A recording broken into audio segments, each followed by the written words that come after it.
Yo, what is going on today, YouTube? Hope you guys are doing fantastic.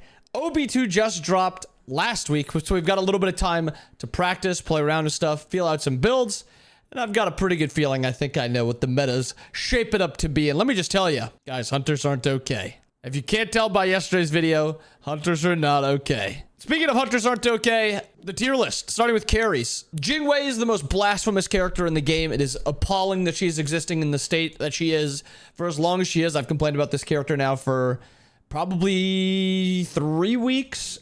And because I think Uller was a newer character, he was picked a lot. And because Medusa just did a lot of damage, she was picked a lot. And she was good early game. But Jingwei is still the most baffling character because of just how safe she is and how much she scales into.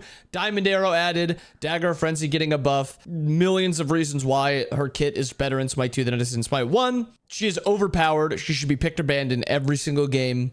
And honestly, she could even be in this low elo tier because she's that disgusting. She is very easy to pick up. Her 2s are massive and easy to hit, and they just do extra damage. Uller's moving down, just a tiny nerf to him. And it's not really like Uller's that much weaker. It's just like Arrow is so strong, and he's not an Arrow character, which is why he's in S tier.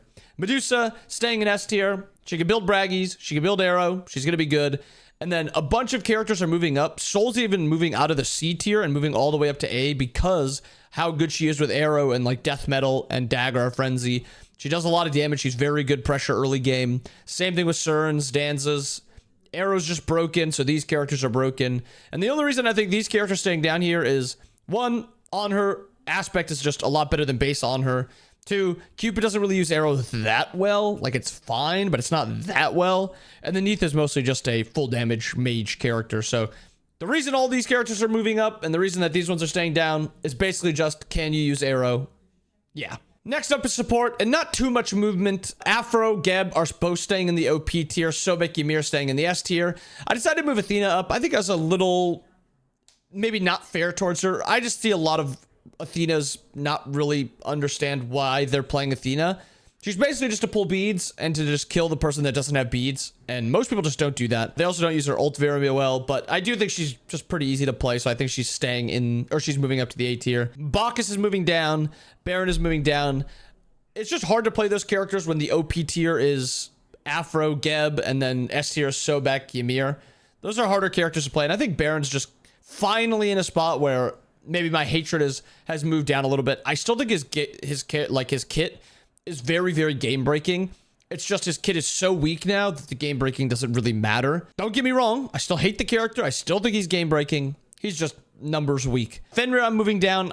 I even overshot the aspect being a B tier. I think it's so bad. Hecate, we're moving down. Ra, aspect, we're moving down. They're just, I mean, Ra got gutted. You'll see him in the solo list, move down also. Hecate, I think she's just, also, the reason I say Hecate is because that's what I was told. As a caster, I was told to say Hecate. I'm trying to change it back to Hecate, but I got it used to saying to Hecate. So keep telling me to say Hecate. But yeah, that's why she's just moving down to C tier just because playing into most of these characters, she just gets bullied out, or she's just not as safe as they are, or as good of a support. Low elo, Geb, Sobek, Ymir still dominant, and bans Afro, Geb, and Sobek. But not too much change in support. Stampede's nerf doesn't really do much. Gargoyle's nerf doesn't really do much. The meta's basically staying the same in support. Next up, mid. Keeping Aladdin in OP tier, keeping Uller also in OP tier. These are just very strong characters.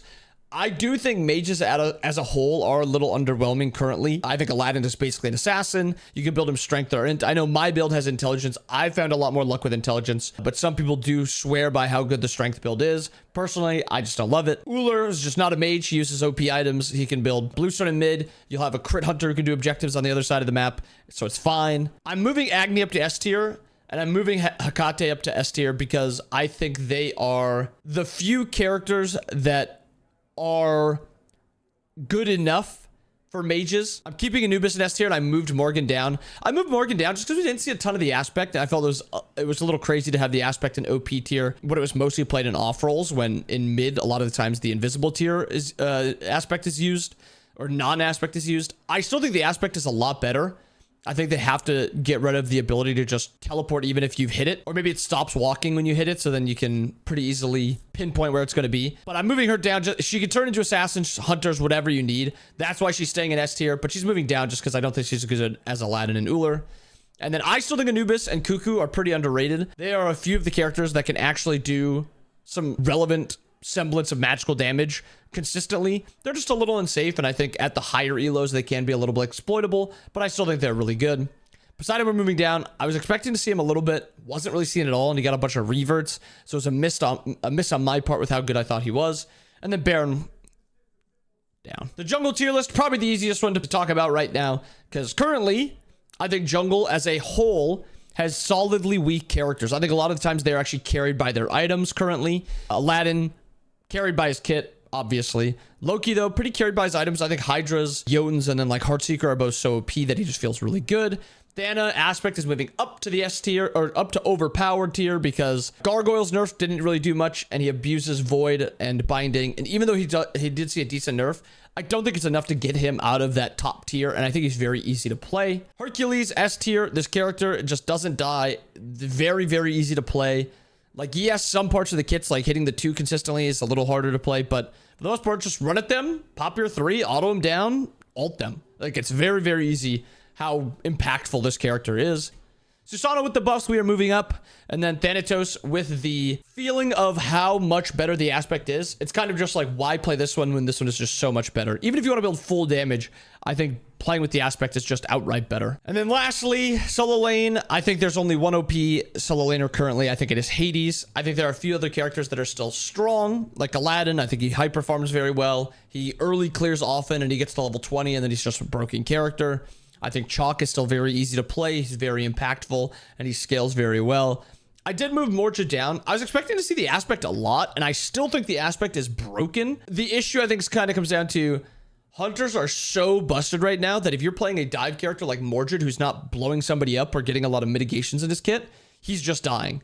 Like, if you look at everybody else, Hades blowing somebody up, Aladdin blowing somebody up, Chalk kind of both being really tanky and blowing somebody up, and then Thor is kind of just playing around the team and attempting to blow somebody up. I think Mordred's like the best tank with the Aspect, but I do think it is still a little weak. I moved Hercules up and I moved Geb up. I'm still confused at Herc. They've made this character so weird, and it's hard to read entirely what he's supposed to do. I got my brain smashed in by Blue Kohai the other day, who was just building Jotun's Rush Herc, and he would just ult me every single wave or every other wave, and there was very little, like, I couldn't fight into him because he's getting protections from his 3 and Apotheosis because he was just transforming every second. I was playing Cab, so it's not really a great matchup, but I felt like there was nothing I could do. Maybe that is like the way that Herc is going into, is just a damage item or 2 or 3, and then you're not really going to be that tanky. You're just playing around the tankiness of your kit, which could be really good, but he opened my eyes to, I think, this character being a little bit better than I thought. And then Geb just farms really well, can play around your team and not die, hopefully.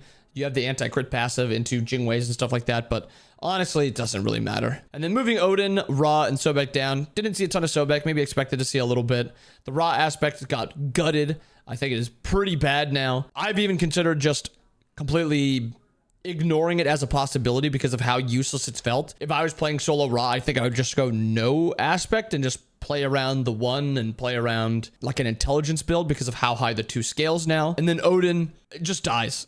He just dies. His ult is useless. Like, yeah, he's got his 3, which I think is actually a pretty solid ability, but like his 1-2 ult, it's just so underwhelming. But yeah, that's the tier list for OB2. Hoping to get some more patch notes to really touch on like the Jingwei, Arrow, stuff like that. But I do hope you guys enjoyed the video. Hope you guys have a wonderful rest of your day. Make sure you guys like, subscribe to the channel so you guys catch all the latest videos. I hope you guys have been enjoying the ride of SMITE 2, and I'll catch you guys again next time. Peace.